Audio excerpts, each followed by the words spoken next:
Well, I just reread The Shadow of the Torturer, and this is why I reread books. So let's talk about it. Recently, I was lucky enough to be a part of a read-along of Book of the New Sun with John Mitten and a whole host of other people over on his channel, Talking Story. Now, we have so far just covered this first novel, but the next few books in Book of the New Sun are going to be covered soon.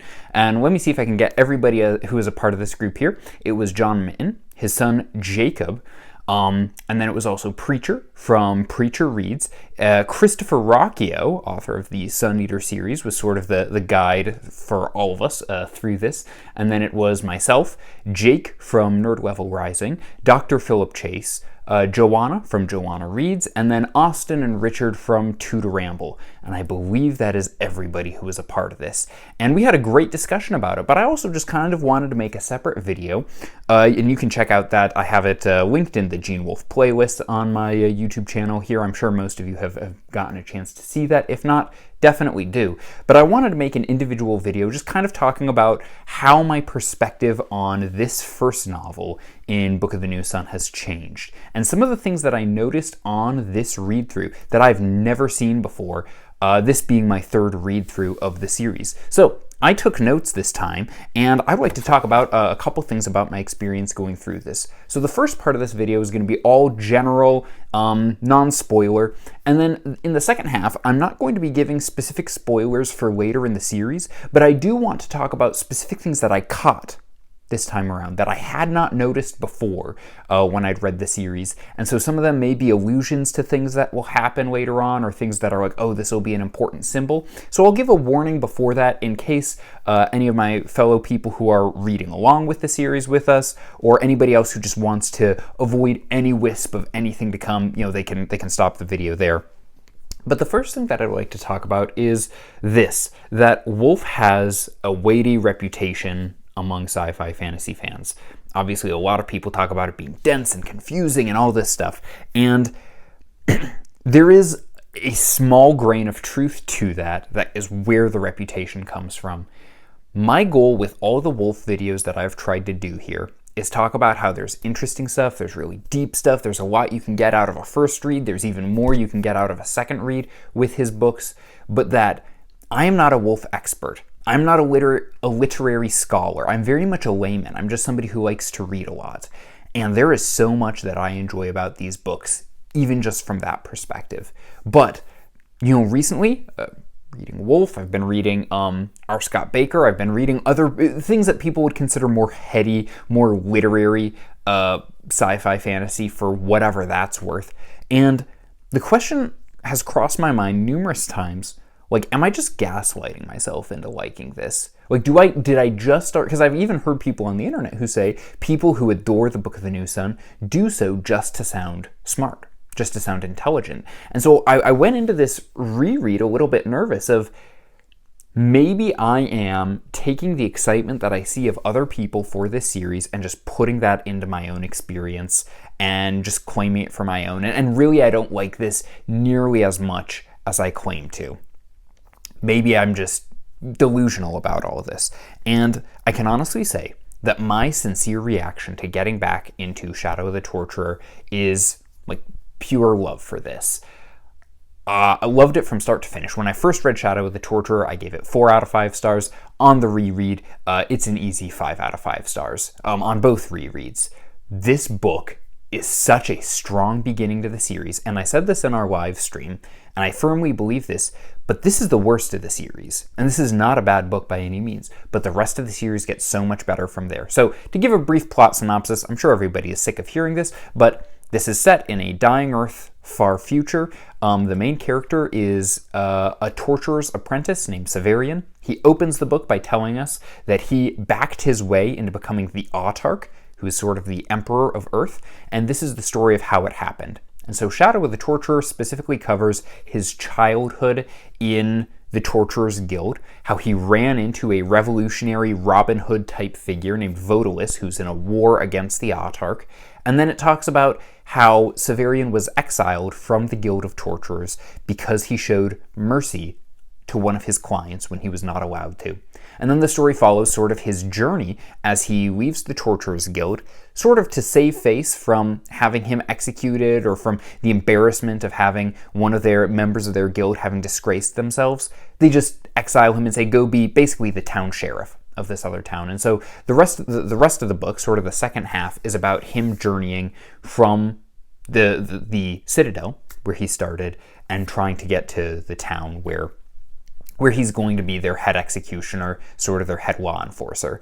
And that's how that's in a sense what this book does. He does not reach the town by the end of the book. We will get there eventually. But it's very much a slow burn in a certain sense. So for the first part of the book, we're just following Severian around as he's wandering through the Citadel, as he's meeting all these weird people. We learn more about how the Torturers Guild is run. And one of the things that I thought when I first read this series was, and you'll hear people say this, that Severian's a somewhat interesting character, that Thecla is probably also an interesting character, but that really everybody else comes off as very flat. And there's two things here. One is the understanding that we are being told everything through Severian's eyes. And so because of that, everybody else is less interesting than he is, because he only has so much perspective on their inner life versus the inner life that he's able to relay of his lived experiences, what he's thinking of. Because we're stuck inside of his head, there's only so much we can get from other characters. Having said that, I thought some of the side characters were rather flat on my first read.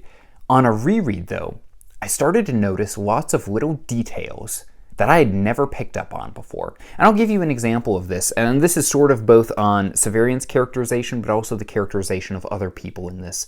So, one of the common criticisms against Book of the New Sun is that Gene Wolfe writes Severian as a very sexist character. That the term male gaze gets thrown around a lot. And there's a couple things there. One is, if you want to see sort of Gene Wolfe put the shoe on the other foot, and if you want to see him really address some of those issues in another story, read Pirate Freedom. Because Pirate Freedom has a lot to say about men and women's relationships, about harmful and damaging relationships. I don't know if you guys can hear the birds outside, but it's finally springtime. So there's a lot to be said about Gene Wolfe's perspective on these topics that is addressed in Pirate Freedom that I think will help give context for people who are concerned about that in Book of the New Sun. But Severian is raised by torturers. He's never been around women except for women that he has helped torture and the witches that are in the tower next door. So he has very little perspective on them. And so as a result, Wolfe writes that in a very uncomfortable and realistic way. And so people will often say, like, Severian falls in love with every woman that he meets. And that is true to a certain extent. And for those who have only read To Shadow of the Torturer, I'll just give you a heads up. That does not change for quite a while in this series. So even where you will think, come on, man, get over it, even in later books, he'll be like, and I saw this woman, and she, my heart immediately went out to her, and I thought she was so beautiful, and, I was in love. So that doesn't necessarily change immediately. But there's something that's very important to notice, which is he does not fall in love with each woman in the exact same way. The way he describes the feelings that he has for Thecla and Agia and Jolenta, who are kind of the three main women that he falls in love with in this book, are all distinctly different and differently described. So for Thecla, there's a certain innocence to it at first, because she's really the first woman that he's had a friendship with, that he's interacted with.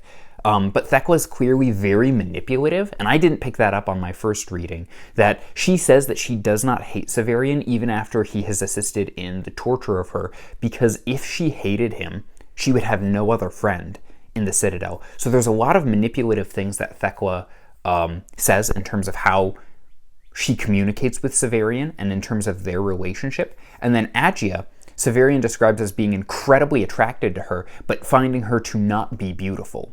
So he's attracted to something that he thinks is ugly or unattractive. And then for Jolenta, who obviously is a character later on in the book, it is very much a lustful perspective. That there's no love in the sense of he had a relationship with Thecla. Not only did he love her in a romantic sense, or at least think that he loved her in a romantic sense, but also he had long conversations with her. He got to know her well. They had discussions about books that they read together. And with Jolenta, it's purely based off of physical appearance, bodily desire, etc. So it is important to note that this isn't just like, oh, my tongue is on the floor with each person. There's distinct differences in terms of the type of romantic feeling or sexual desire that he has towards these different women. And the other thing that I guess I would say to point out here is, well, a few things. One, like, Severian's a murderer and a torturer, but really, like, sexism is the thing that we're dinging him on. Like, that's not to excuse it, but it's to be like, there's much worse things that he does in these books. And I know that his behavior gets worse in later books, so I'm not excusing that by any extent, but just to say that, like, we should be applying this equally. So that is something that is important to note. But also, and maybe this depends on people's context in terms of where they're coming at, in terms of their life experience, but, like, I've known gym guys, I've known guys that work in, like in a trades line of work, who brag about the women that they've bedded. And, oh yeah, I slept with this girl and she was, like, 20 years older than me, and oh, this. So I've been around people who talk like that. So I guess it's not surprising to me to see a character who is very open about the women that they bed and about their, the phrase that people use is their conquests. That's not terribly surprising. Like, it's unfortunate, it's not a good thing, it's not to be commended, this is not morally good behavior, but it's not surprising. And with Severian, there's a certain level of sympathy that you have because, well, we'll see later on in the series as well, but he, like Gene Wolfe says in The Castle of the Otter, which is sort of the book about how he wrote Book of the New Sun, that he was trying to show not just how wrong is the institution of torture, but also how evil it is to make people participate in that. So what it does to Severian, how he's twisted because of how he was raised. And so there's a certain level of sympathy that I have for him, and that doesn't mean he gets to get away with anything, but there's a certain level of empathy there because of how horrible his upbringing is. So moving away from the sexism point for a second, though, I'd like to talk on a couple other things, and one is the tone of this book. So Book of the New Sun has a Dying Earth tone, a gothic tone to it. It does have a dark tone to the story, but what's interesting is that Wolfe writes it in a very unsensationalized way. So even when he's describing, like, to go back to the sexism point, it's like you can't leave it, but that, that's internet discussions about Book of the New Sun in the 21st century. Even when Wolfe is describing, like, Severian looking up and down a woman, even when he describes Severian doing something violent, it is not written in sensationalistic or provocative ways. It's written very cold, very clinically almost. And especially in one of the worst scenes that we'll see in Book 2 of Severian's bad behavior, like, that particularly gets disturbing for some readers just because of how cold Gene Wolfe is when he describes it, that it's not sensationalized in any way, shape, or form. So, like, this is a dark series, but it does not read as, to use the pop phrase, grimdark in any sense. Number one, because the central message of Book of the New Sun is about as anti-grimdark as you can be, but also because the way he presents everything is done in such a straightforward way and not needing to, like, push your head down into the cow pie and be like, look at how disgusting this is. He lets you know what's going on and just kind of leaves it at that, which is interesting. So, like, if you were to compare, like, one of the big series that often gets called grimdark, and we're not going to get into the discussion of whether it is or isn't, but it's often one of the frontrunners that people will talk about, is the First Law series by Joe Abercrombie. And what's interesting is if you compare the two series, like, there's a lot that you could compare that's similar. So both have torturers as main characters, both have very sexist main characters at different times in the book, both have very, like, quest-like elements to the story, both have cannibalism as a main part of the world building. Ugh, nobody needs that.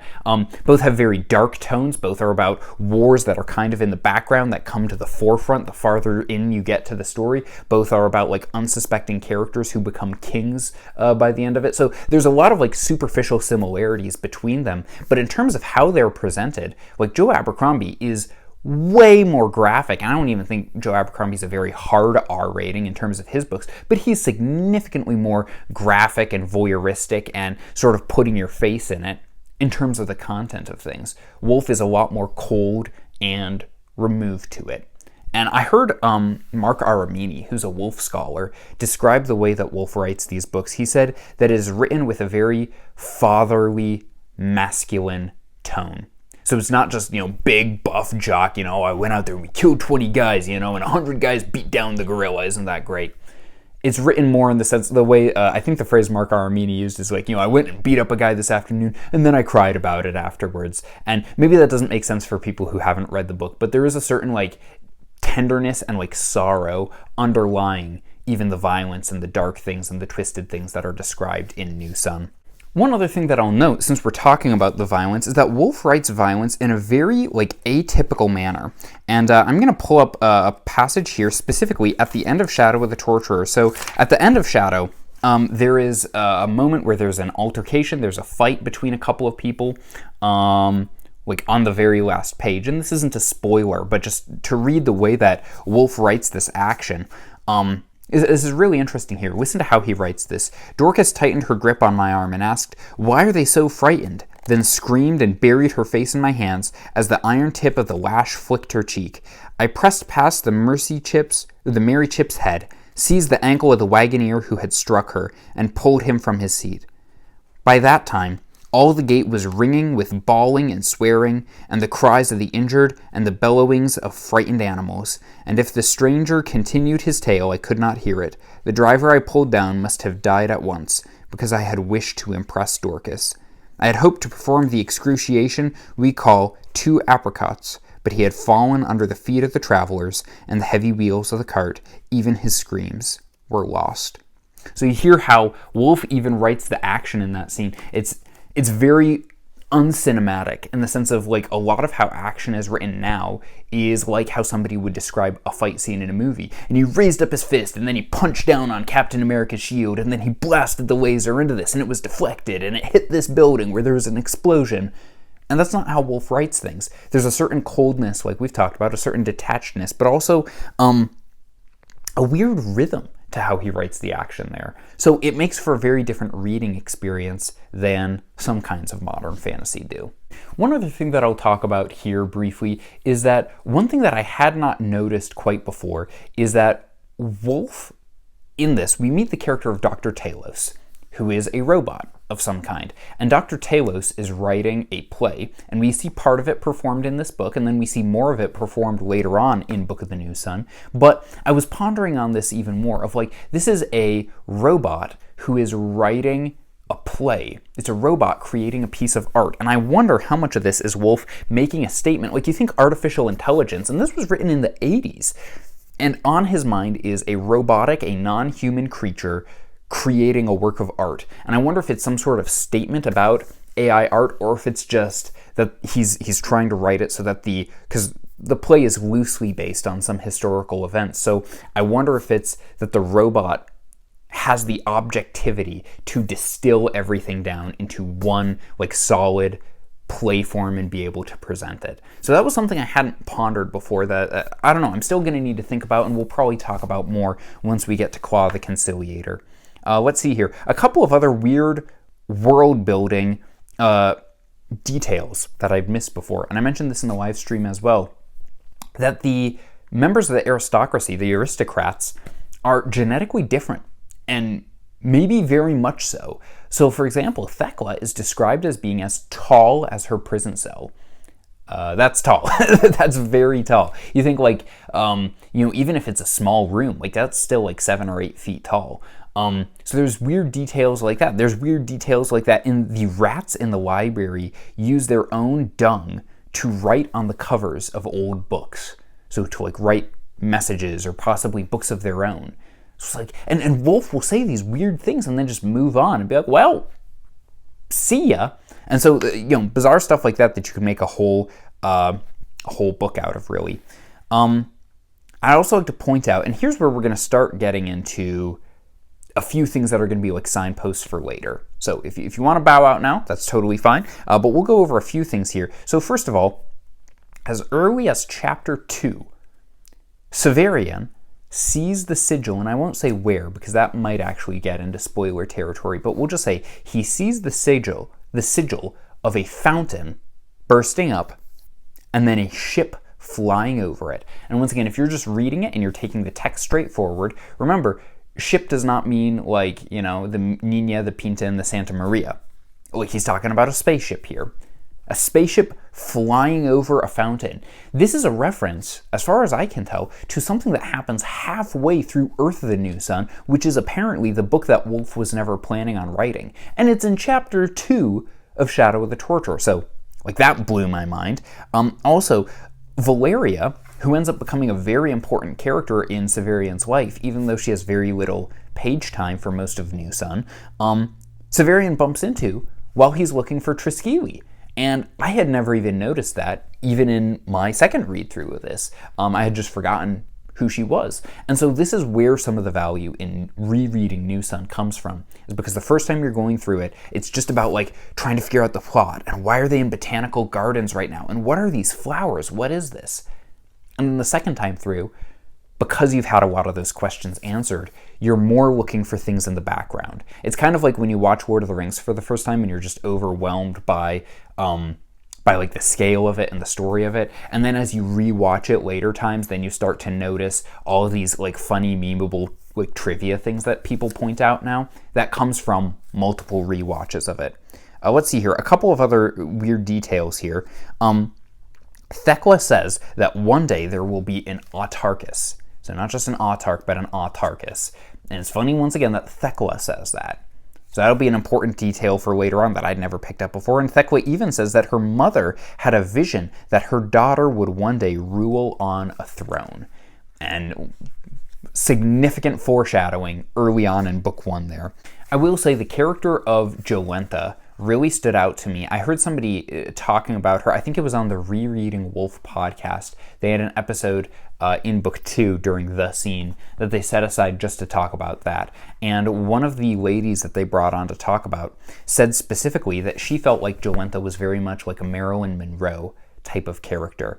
And I reread this with that kind of in the back of my head, of sort of the normal girl, glamorized, put into the spotlight, said to be like the most sexy, beautiful thing ever, and put out in the forefront, and kind of how that destroys her and ends up being her destruction.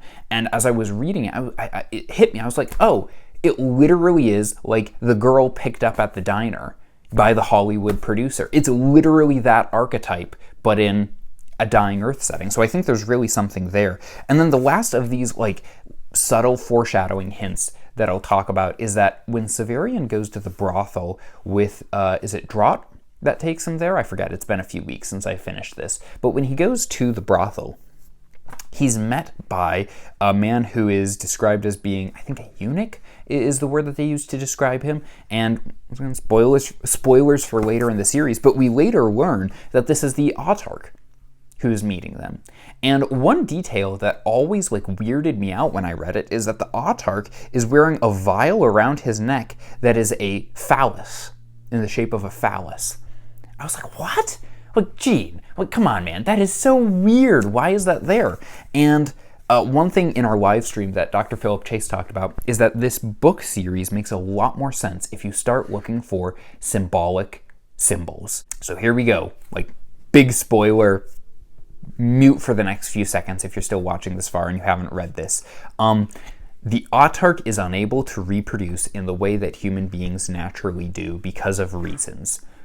And the phallus vial that he has on his neck is filled with the Alzabo elixir that is going to be very significant in creating the next autarch after him, since it can't be passed on to his son. And so the reason is why it is in the shape of a phallus is because that is the symbol of male reproduction.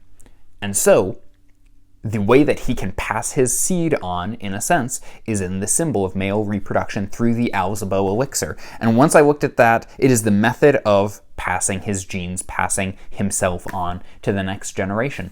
Once I realized that, it was like, oh, like that's obviously what it is. That makes sense. Still a little weird, but like completely makes sense there. So Gene, you impressed me on this reread. I'd like to end this, and maybe I should have done this earlier, but I'd like to end this by reading this passage where, we talk about, like, there's a straightforward reading of this where it's just like, oh, fun sword and sorcery, dying earth story. And then there's, like, a deeper meaning where you look for all of these, like, hidden gems and things that are going on in the background. And then there's a third level of meaning where you look for all the symbolism. And I think there's a lot of truth to that. And in fact, Wolfe tells us that in the text itself. So let me read this to you. So this is in chapter 32, the play, and it's near the beginning of the chapter, and Severian and Dorcas are talking, and we'll just pick it up there. That's what I mean, something like that. The Brown Book is a collection of myths of the past, and it has a section listing all the keys of the universe, all the things people have said were the secret after they had talked to mystagogues on far worlds, or studied the Popol Vuh of the magicians, or fasted in the trunks of holy trees. Thecla and I used to read them and talk about them, and one of them was that everything, whatever happens, has three meanings. The first is its practical meaning, what the book calls the thing the plowman sees. The cow has taken a mouthful of grass, and it is real grass and a real cow. That meaning is as important and as true as either of the others. Full stop right there. One of the big internet memes about Gene Wolfe is that he is a Gnostic.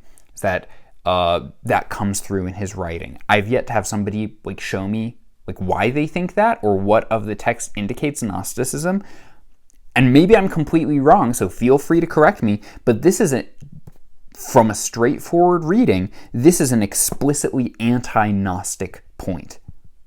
So let's just start right there. Okay, so the second is the reflection of the world about it. Every object is in contact with all others, and thus the wise can learn of the others by observing the first. That might be called the soothsayer's meaning, because it is the one such people use when they prophesy, a fortunate meeting from the tracks of serpents, or confirm the outcome of a love affair by putting the elector of one suit atop the patroness of another. And the third meaning, Dorcas asked? The third is a transubstantial meaning. He's a Catholic, remember that's important. Since all objects in for context here. So transubstantiation is the Catholic doctrine whereby the bread and wine that are taken during the Eucharist are transformed from being bread and wine into being the literal body and blood of Jesus Christ. Okay, so it's taking the symbolic and making it very tangibly real. Since all objects have their ultimate origin in the Pan-Creator, and all were set in motion by him, so all must express his will, which is the higher reality. And then Dorcas says, you're saying that what we saw was a sign. I shook my head. The book is saying that everything is a sign. The post of that fence is a sign, and so is the way the tree leans across it. Some signs may betray the third meaning more readily than others. Anyway, so I'll stop there, but I actually might make a whole video just about that, because that is, in the text of the Book of the New Sun itself, Gene Wolfe telling you how to interpret and read the rest of his book. It blows my mind. Anyway, I am very glad I got to reread this. I'm very glad I got to reread it with the group that I did. It was great getting to see people read it for the first time, see people be confused, see people connect things together. Preacher from the channel Preacher Reads pointed out that Triskele, Severian's dog at the beginning of this, is very obviously not a dog. It's some sort of genetic hybrid, and as soon as he pointed that out, I was like, oh, it's so obvious. How did I not notice that before? And this is his first read, and this is my third. So very much a layman at this. But I appreciate everybody who took the time to watch this video. Thank you so much for watching this, and hope you all read more Gene Wolfe if you haven't already. Take care, guys.